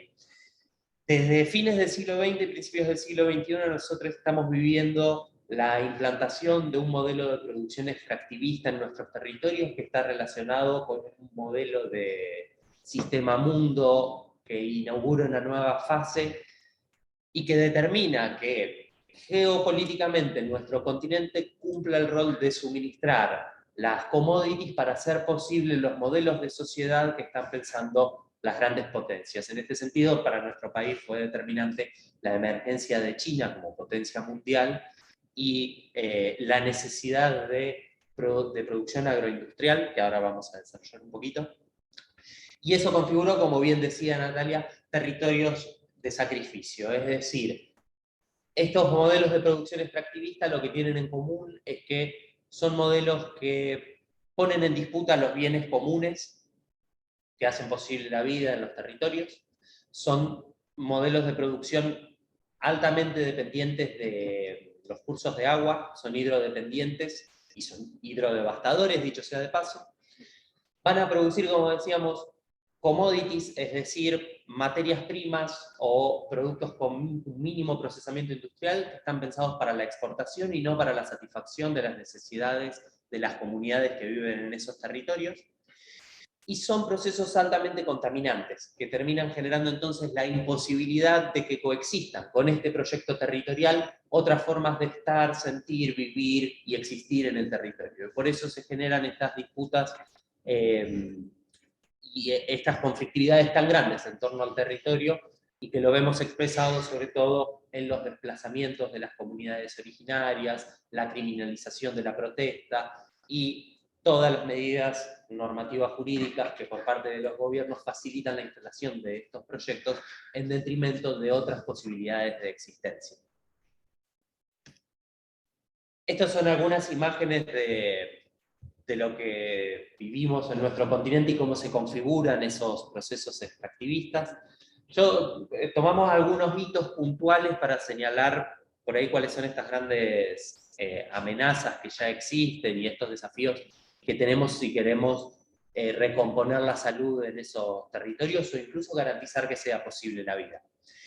En primer lugar, esto que señalábamos de la alta carga de contaminante que implican los procesos extractivistas, lo ilustramos acá con algunos datos sobre el modelo agroindustrial en Argentina, pero podemos hacer un paralelo perfecto entre lo que ocurre con la megaminería, la extracción de hidrocarburos y otras formas de extractivismo. El modelo agroindustrial en nuestro país implica la producción de monocultivos, que son cultivos modificados genéticamente para conferirles características que no tienen naturalmente. Estas características están destinadas principalmente a la resistencia a determinados tipos de plagas, pero en mayor medida a la resistencia a la aplicación de productos fitosanitarios o agrotóxicos. En ese sentido, vemos que en nuestro país, según datos del INTA, la liberación de agrotóxicos en nuestros territorios aumentó en más de 1000%. Y es un aumento de una liberación de carga química que no guarda relación con el aumento que se vio en las zonas en la ampliación de la frontera de producción agroindustrial, sino que está vinculado además al surgimiento de las resistencias por parte de las malezas a los cuales apuntan de malezas y otras plagas a los que apuntan este paquete tecnológico. Pero ¿qué es lo importante? De esta cantidad inmensa de agrotóxicos que se aplican en nuestros territorios, 525 millones de kilolitros se calcula según datos de naturaleza de derechos, tenemos que son formulados a partir de 433 principios activos. De esos principios activos que existen actualmente, 126 reúnen criterios para ser considerados plaguicidas altamente peligrosos, es decir, que tienen impacto sobre la salud humana y sobre la salud ambiental. Esto conlleva una gran pérdida de biodiversidad, la mortandad de los polinizadores, que son los que garantizan que sea posible la reproducción de las especies vegetales en los territorios, y obviamente todos los impactos que van a tener sobre la salud humana, que abarca un amplio espectro de procesos patológicos que van desde los neoplásicos, las anomalías congénitas, la disrupción endocrina. Y 107 de estos principios se encuentran prohibidos o no regulados en otros países justamente por estos criterios que estamos mencionando. Es decir, que nosotros estamos viendo cómo en nuestros territorios se implanta un modelo que responde a necesidades de potencias extranjeras, pero donde se aplica también estos modelos que ya está probado y demostrado que son contaminantes y existe evidencia científica suficiente para que en otros países esta actividad no sea actuada. La instalación de este tipo de cultivos va asociada también a el desplazamiento del pastoreo tradicional hacia la cría industrial de animales. Esta cría industrial está directamente relacionada al riesgo de futuras pandemias por las enfermedades emergentes y reemergentes que implican. Son animales genéticamente homogéneos, lo que hace que cualquier proceso infectocontagioso pueda propagarse con mayor facilidad, pero además el avance territorial que tiene el modelo extractivo destruye los ecosistemas donde desarrollan su vida las especies silvestres. Entonces esto lleva a que esas especies se desplacen y entren en contacto con animales domésticos. Esto, en función de investigaciones desde las décadas de los 90, ya se viene advirtiendo y evidenciando este peligro de la cría industrial relacionada a la emergencia y reemergencia de enfermedades infectocontagiosas, y de hecho las pandemias que vivimos desde la segunda mitad del siglo XX a la actualidad están relacionadas con un origen zoonótico. Esto se suma a otra situación que ya es advertida también por la misma OMS como uno de los principales desafíos que tiene la salud pública a nivel internacional y que tiene que ver con la resistencia a los antimicrobianos. Los sistemas de producción industrial son altamente dependientes de antibióticos que los usan para evitar que se propaguen estas infecciones, pero también como promotores de crecimiento en animales. Estos antibióticos tienen una deriva hacia el ambiente y terminan generando entonces la aparición de microorganismos que son resistentes a las terapéuticas actuales que manejamos. Sumado a esto, el complejo médico industrial farmacéutico no tiene investigación y desarrollo en nuevos antimicrobianos, sino que lo que apuesta es a lo que vivimos en la última pandemia, ¿verdad? Al desarrollo de vacunas, métodos de inmunización a través de técnicas de ingeniería genética. Fíjense que, bueno, hay algunos datos acá como machete que fui poniendo, pero por ejemplo en el 2019 se estimaron 1,27 millones de muertes atribuidas a la resistencia bacteriana. Y se estima que para la segunda mitad de este siglo las enfermedades infecciosas van a ser la principal causa de muerte. Lo que anuda y condensa un poco todas estas problemáticas es, por supuesto, la gran amenaza de nuestros días, que es el cambio climático. El cambio climático potencia todo el surgimiento de enfermedades emergentes y reemergentes por los cambios que generan los ecosistemas. No voy a detenerme mucho acá porque es algo ya muy trabajado, muy difundido. Estos son algunas estimaciones de los años de vida perdidos, años de vida afectados por discapacidad, por causas atribuibles al cambio climático en el mundo, y lo que señala es, de acuerdo a las distintas regiones, entonces, de acuerdo a este indicador, cómo se ve afectada la salud de la población. Y si bien el cambio climático genera cambios en todas las condiciones climáticas del planeta, lo que nosotros vamos a ver es que en estas regiones lo que se presenta como la diferencia en el indicador va a estar más relacionada a la capacidad que tienen esos estados para adoptar políticas de adaptación y mitigación al cambio climático. Entonces no es lo mismo sufrir una modificación en las precipitaciones en África o en nuestro país que en países desarrollados, que tienen mayor capacidad de respuesta frente a esa emergencia. Esto es para ilustrar un poco las situaciones de injusticia ambiental que vivimos a nivel global. Por otra parte, este es otro de los grandes amenazas y tiene que ver con la pérdida de la biodiversidad. El gráfico del medio lo que representa es, de acuerdo a los incrementos medios en la temperatura global, cómo va a ser la afectación sobre la pérdida de biodiversidad. Actualmente se sabe que el escenario del aumento de 1,5 grados centígrados es bastante difícil de lograr. Lo que se proyecta para este siglo es que el aumento de las temperaturas medias va a estar alrededor de los 2 o los 3 grados. Y fíjense que hay zonas como África, Asia y nuestro continente, sobre todo en Centroamérica, donde vamos a tener zonas de pérdida de biodiversidad de hasta un 75 o 100%. ¿A qué vamos con todo este panorama? Nosotros tenemos que pensar esta refundación de los sistemas de salud en función de esta perspectiva de crisis civilizatoria y ambiental. La pregunta que nosotros inauguramos no va a ser ya la pregunta de cómo evitar el surgimiento de determinadas enfermedades, sino que hay otra pregunta que viene antes y es central, y es cómo garantizar las condiciones que hacen posible la vida en nuestros medios. Ya desplazamos la línea tanto que ahora lo que estamos pensando es cómo recuperar y proteger los bienes comunes que son los que garantizan la existencia de las comunidades en nuestro territorio y en el planeta. Por eso es necesario pensar esta refundación de los sistemas de salud con ese quiebre epistémico que plantea la comprensión de la salud no como un asunto individual y biomédico, sino la salud pensada desde el buen vivir.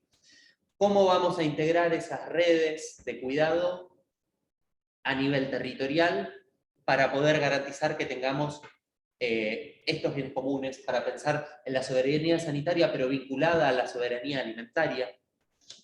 ¿Cómo vamos a pensar y recuperar esta categoría que es la de cuerpos-territorio y entonces romper con ese pensamiento de la modernidad que le dio origen al modelo médico hegemónico que piensa a los cuerpos como algo separado del ambiente en el que viven y donde a lo sumo se estudian sustancias aisladas y los impactos que pueden tener de acuerdo a la dosis y a la exposición desde un modelo de toxicología clásica, en el mejor de los casos, sobre nuestros cuerpos, para recuperar esta categoría que nos invitan los feminismos decoloniales y nuestros pueblos originarios a pensar en esta continuidad que existe entre nuestros cuerpos y los territorios en los que vivimos. Entonces, son algunas ideas fuerzas, algunas preguntas, para poder anticiparnos, pero y sobre todo esto es lo importante, porque el poder hegemónico del capitaloceno ya lo está haciendo. Las estrategias que actualmente están implementando en nuestros territorios tienen que ver con esto. La agricultura 4.0, que es la digitalización de la agricultura, lo que está haciendo es mapear el patrimonio genético de nuestras comunidades para seleccionar los genes candidatos para generar nuevos cultivos con resistencia, con las características que le confieren cultivos y animales para la cría. La cuestión en torno al agua, como derecho humano, como asunto vital, como bien común, es también una de las disputas que estamos viviendo con estos grandes poderes. Y ya estoy cerrando. Bueno, todo esto debe darse, por supuesto, en un marco de democratización y participación, para que estos procesos de territorialización no generen la aniquilación de otras formas de vida que están hoy en día luchando y reivindicando su derecho a existir. En ese sentido, recupero esta frase del documento constitutivo de la Unión de Científicos Comprometidos con la Salud y con la Sociedad de la Naturaleza de América Latina, donde nos instan a que todos los procesos, en este caso hablando de tecnologías específicamente, que se implanten en nuestros territorios tienen que ser convalidados por la licencia social y ambiental correspondiente. Hoy en día pensar la cuestión ambiental tiene que ver con asumir el tiempo histórico que nos toca vivir. Entonces no podemos proyectar ninguna política, ninguna refundación que no tenga como uno de sus ejes centrales la cuestión ambiental y la crisis que estamos viviendo en nuestros cuerpos y en nuestros territorios actualmente. Ahí sí.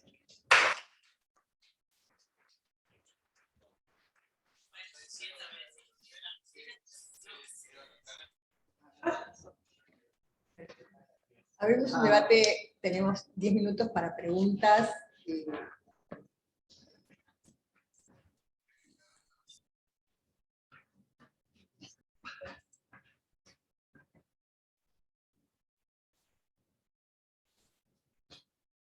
A ver si hay el chat. 15 minutos. No hay preguntas. No. Por si quieren hacer alguna pregunta. Sí, está abierta para preguntas, tenemos 10 minutos. Había algo pendiente que te habían preguntado, no sé, pero por lo menos aunque sea responderle, porque había quedado el tema de las APS y mito, ¿te acordás? Fue una de las primeras preguntas de tu intervención. Sí, básicamente nosotros estamos trabajando ahora, seguramente en el año que viene va a salir algo del mito de la APS. En realidad tiene que ver con una revisión que estuvimos haciendo un poco de la literatura de sobre qué base se construyó la propuesta de la APS. Entonces, porque en general nuestras reflexiones en Latinoamérica sobre la atención primaria de la salud han partido de alguna manera las coordenadas de eso de la digamos, le hemos borrado, digamos, la discusión previa, es decir, cómo la atención primaria de la salud llega como principal estrategia en una discusión de Guerra Fría a esa cumbre de Almagro. Después sí podemos ver, a partir de ahí, las discusiones anteriores, ¿no? Que se dan entre si es la APS, la atención primaria selectiva que toman los organismos internacionales, o la atención primaria... No se te está escuchando porque no estás con el micrófono, perdón, tiene razón. No, que decía, básicamente hacer, digamos, es más un anuncio parroquial, porque lo estamos trabajando en un dossier, y de hecho en toda la estrategia de cuidado integral de la salud y vivir bien, estamos un poco, la primera parte es un poco rediscutir el modelo de lo que ha planteado atención primaria, tanto como estrategia o como modalidad selectiva de atención, ¿no? De paquetes de servicios y demás, o como estrategia, ¿no? O sea, centralmente, de alguna manera, para poder reubicar primero atención primaria antes de Almata.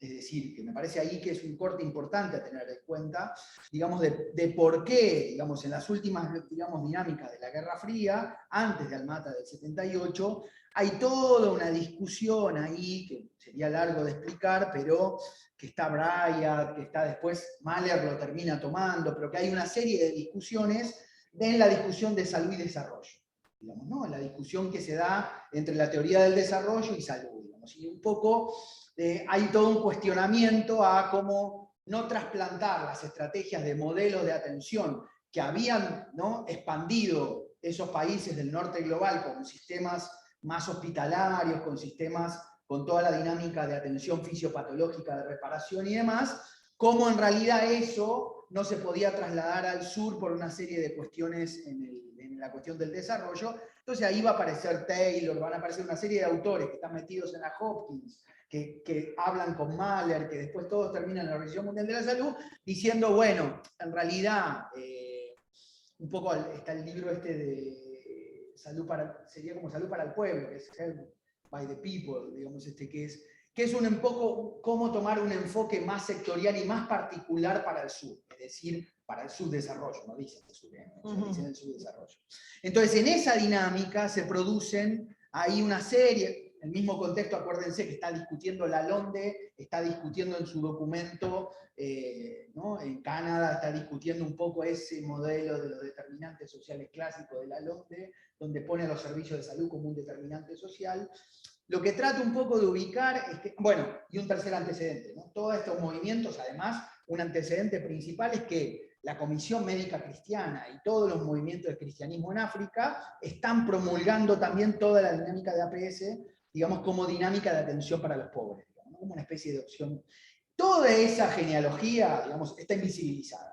Es decir, nosotros tenemos APS como una discusión que parecía una discusión entre buenos y malos de la Guerra Fría, digamos, donde, digamos, como la estrategia de atención primaria que traía participación, que traía intersectorialidad, que traía, es decir, y lo que nos ha pasado, me da la impresión, en Latinoamérica y el Caribe, digamos, que podemos discutir en detalle cada caso, es que atención primaria quedó como un gran enunciado y una gran consigna, como otras grandes consignas que tenemos, que a veces que también es un mito, ¿no? Porque ha prometido ciertas cosas, pareciera que si perfeccionamos mejor la consigna y la estrategia, todo sería, ¿no? Resuelto. Saben que en nombre de la atención primaria, mientras se destruían todos los bienes públicos y los sistemas de salud, en Centroamérica, por ejemplo, se formaban promotores de salud con financiamiento externo, etc. O sea, lo que digo es, me parece que el mito de la APS es un poco revisar, hacer una revisión crítica sobre eso, no descartando todo lo que por ahí en experiencias de atención primaria se han construido en los territorios, en los servicios de salud, sino en la mirada como estrategia y como geopolítica de eso. Eso es un poco algunas bases de ese mito. Nos quedan 5 minutos, así que no sé si alguien más quiere hacer alguna otra pregunta. Nos quedan 5 minutos, me están avisando.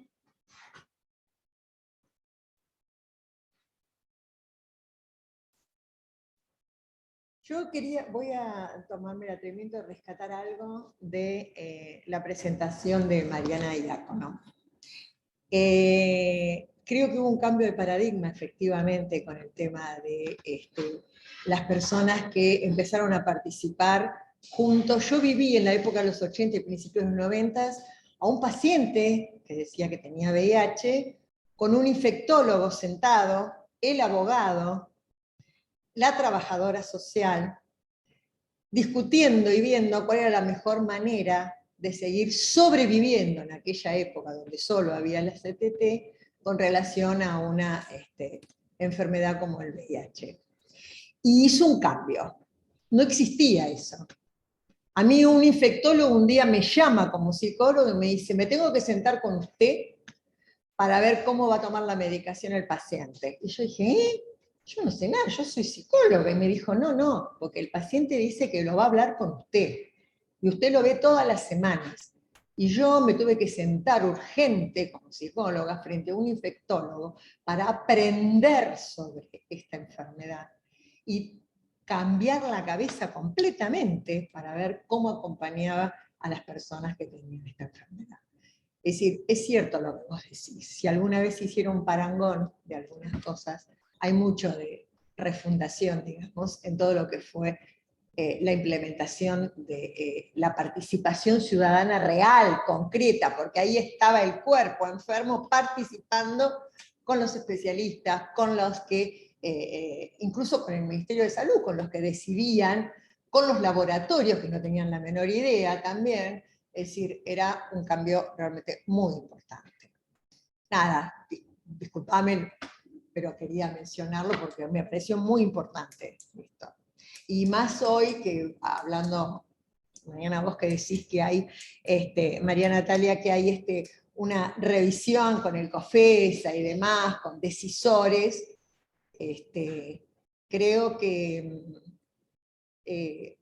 más que armonizar, que a veces te vi ahí algunas cosas que yo discutiría, creo que la participación de todos los sectores que intervienen y no solamente como vos decís, no solo los que intervienen en salud, no solo médicos, especialistas, profesionales, sino todo el campo de los juristas que también tienen para aportar, y de otras disciplinas que vienen de las ciencias sociales, que tienen muchísimo para aportar, sería importante para algún tipo de discusión real y concreta sobre la refundación, digamos, del sistema de salud en la Argentina. Y disculpen que me haya tomado este atrevimiento.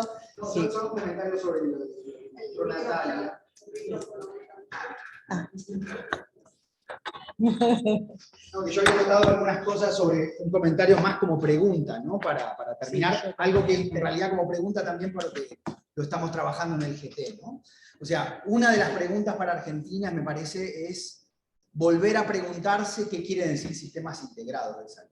Es decir, porque no hay teoría sobre eso. Sí. Eso, digamos, hay una discusión hoy porque sistemas integrados es más, si quieren, una política o una estrategia, digamos, ¿no? Que han seguido algún país o algún territorio, o en Argentina está como discusión político-sanitaria, ¿no? Porque ahí sí yo volvería a ubicar y a recuperar algo que es importante, que hay varios actores del pensamiento y de la política sanitaria en Argentina que tienen un consenso que todos hablan de fragmentación. Es decir, yo no conozco, pudiéramos llevar esta discusión y sentarnos en la Academia Nacional de Medicina y vamos a ver que todo el otro mainstream que no estaría, digamos, vinculado a un determinado posicionamiento de política sanitaria, también problematizan el tema de la fragmentación. Y también plantean lo del tema de integración o revisión de los subsectores, o rediscusión, ustedes lo saben, ¿no? También hay todo un planteamiento ahí adentro, incluso más de la dinámica más liberal de terminar con las obras sociales sindicales, es decir. Entonces, a mí me parece que en el siglo XXI no se puede pensar fragmentación solamente sin revertir o rediscutir la estratificación del propio sistema, la desciudadanización, es decir, cómo fuimos generando ciudadanías diferentes adentro del sistema, la fragilización de lo público. A mí me parece que en Argentina todavía hay que volver a preguntarse por qué no hemos podido recuperar los bienes públicos sanitarios, es decir, ¿cuál vendría? Porque yo conozco y tengo claro, y con eso termino, tengo claro cuáles son todos los impedimentos para cambiar, ¿no? En una integración de un sistema entre los subsectores, cuáles son los intereses que defiende cada subsector. Ahora, a mí siempre me queda como resonando, bueno, pero ¿cuál es el impedimento para dar una rediscusión en los bienes públicos? Es decir, ¿por qué la salud pública en Argentina ha quedado tan fragilizada luego de las reformas y no hemos podido volver a recuperar un sistema, ¿no?, público que tenga calidad, estrategia, universalización, etcétera, etcétera, etcétera. Ese me parece a mí que todavía en la discusión de integración, claro, está planteado ahí, pero me parece que es un tema ahí a rediscutir, porque si no parece como que, en realidad, cuando uno lo mira o observa o lee esos documentos, como el documento que mostró Natalia, lo que parece es en realidad una discusión de cadenas de mando, digamos. ¿Quién va a mandar acá y quién va a ordenar? Y, bueno, cómo discutimos en esa cadena de mandos algunos núcleos o nichos de los financiamientos, y me parece que ahí podemos llegar a perder la discusión con la sociedad. Es decir, porque si la sociedad, o a determinados, ya sabemos, toda la desciudadanización que ha habido en Argentina en salud, digamos, ¿no? Porque han migrado, o bien porque tienen seguros sociales, y es razonable que defiendan sus seguros sociales de lo que son las obras sociales, o bien quienes han migrado del sector privado, un poco, digamos, pensar bien qué migración o qué transición le estamos proponiendo a la sociedad. Es decir, a dónde le estamos proponiendo transitar, ¿se entiende? O sea, más allá de la discusión salubrista, ¿no? O sea, de las y los salubristas o del sector de política sanitaria, ¿no? O sea, porque ahí, por ahí podemos también perder como una oportunidad de rediscutir qué hacemos con las obras sociales provinciales, ¿no? Las sindicales, las provinciales, con el profe, con el subsector público, con el PAMI, es decir, ahí hay toda una rediscusión que lo que trata un poco de reubicar es, digamos, cómo recuperamos los bienes públicos, ¿no? O sea, me parece que ese puede ser un punto de partida, digamos, ¿no? O sea, también para pensar eso de lo que discuten en Argentina como integración. Sí, bueno, creo que llegamos al límite, así que muchas gracias a todos y buenos días.